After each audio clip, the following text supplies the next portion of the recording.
Welcome to The Idea. I'm Adi Ignatius, Editor-in-Chief of Harvard Business Review, and today our guest is Clayton Christensen, HBS professor and author of the new book, How Will You Measure Your Life?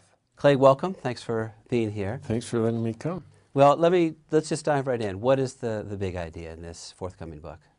There are theories, meaning statements of what causes what and why, that we've developed to help managers predict into the future what actions will yield what results.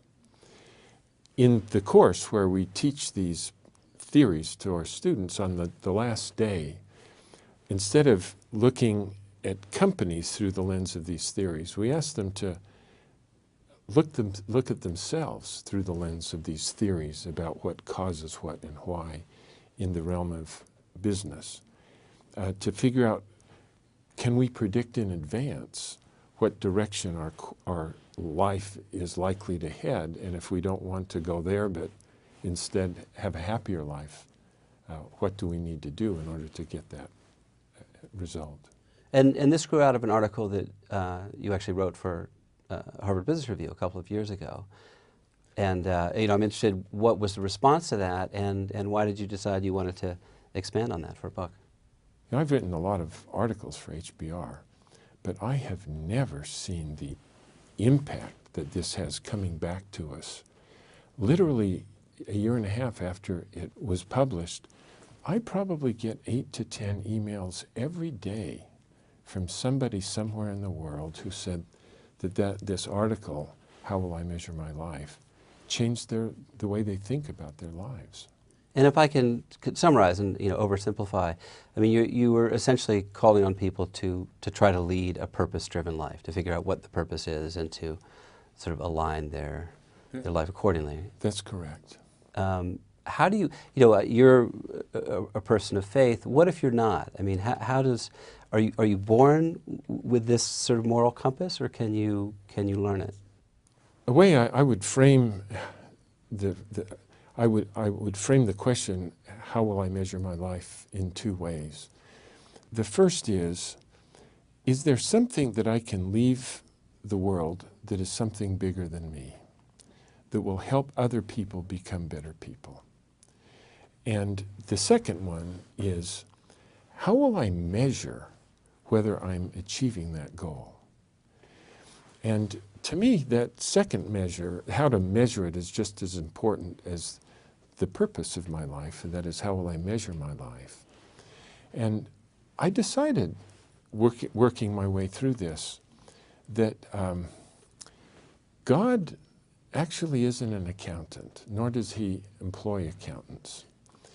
And what that means is, when I come to the end of my life and I have my interview with God, he's not going to ask me about where I was in a hierarchy or how many dollars I presided over, but he's going to say, all right, Clay, I stuck you in this situation. Now let's talk about the individual people who you helped to become better people.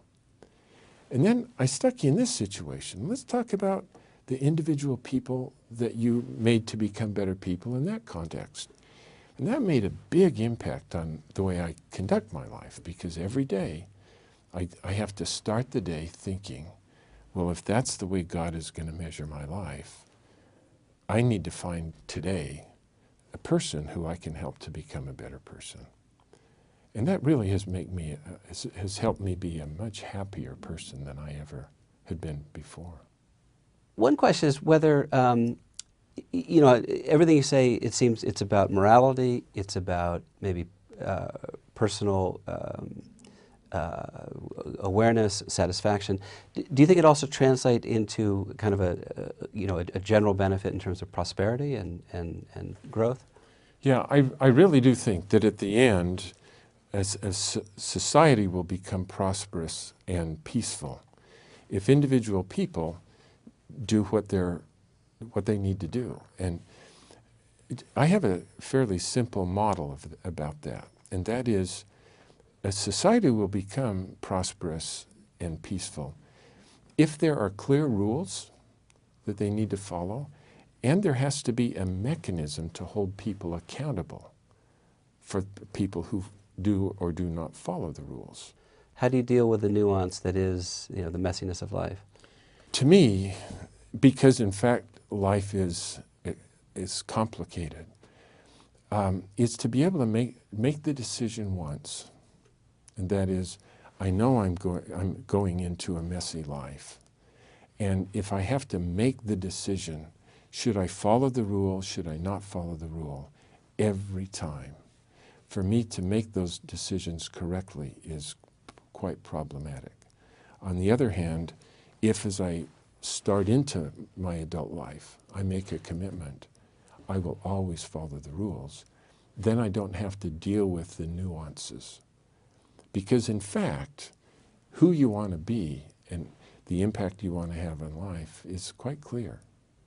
It's the grayness comes when you just haven't decided what life is about.